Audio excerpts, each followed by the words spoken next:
ഏറെ ആവേശത്തോടെയാണ് സൈനികർ ആ വള്ളങ്ങളിൽ കയറി വടത്തിൻ്റെ സഹായത്തോടെ ദ്വീപ് ലക്ഷ്യമാക്കി മുന്നോട്ട് നീങ്ങിയത്. പുഴയുടെ ശക്തമായ ഒഴുക്കിൽപ്പെട്ട് വള്ളങ്ങൾ ആടിയുലയുന്നുണ്ടായിരുന്നു.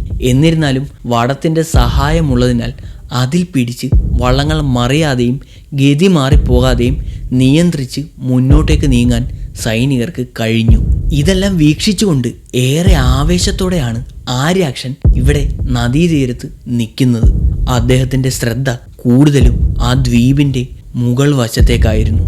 അദ്ദേഹത്തിന് അറിയാമായിരുന്നു ഏത് നേരത്തും അവിടെ നിന്നും അവരുടെ അസ്ത്രങ്ങൾ തൻ്റെ സൈനികർക്ക് നേരെ പാഞ്ഞെടുക്കാൻ സാധ്യതയുണ്ടെന്ന്. കാരണം ഇതുവരെയും താൻ വളരെ കുറച്ച് സൈനികരെ മാത്രമേ അവർക്ക് നേരെ അയച്ചിരുന്നുള്ളൂ. എന്നാൽ ഇപ്പോൾ തൻ്റെ വലിയ ഒരു കൂട്ടം സൈന്യത്തെയും അദ്ദേഹം അവരുടെ കോട്ടവാതിലിന് നേരെ അയച്ചിരിക്കുകയാണ്. തീർച്ചയായിട്ടും അവർ ഇതിനോട് പ്രതികരിക്കുക തന്നെ ചെയ്യും. അതുകൊണ്ട് തന്നെ കൂടുതൽ ആകാംക്ഷയോടെ ആര്യാക്ഷൻ തൻ്റെ സൈനികരെയും ആ ദ്വീപിൻ്റെ മുകൾ വശത്തേക്കും മാറി മാറി വീക്ഷിച്ചുകൊണ്ടേയിരുന്നു. ഏറെ കഷ്ടപ്പെട്ടാണ് സൈന്യം മുന്നോട്ട് നീങ്ങുന്നത്.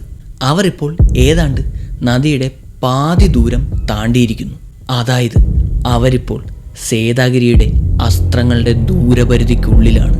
ഇനി ഏത് നിമിഷത്തും ഒരു ആക്രമണം ഉണ്ടാകാം. എന്തും എപ്പോൾ വേണമെങ്കിലും സംഭവിക്കാം. ഏറെ ആകാംക്ഷയോടെ ആര്യാക്ഷൻ കാത്തുനിന്നു.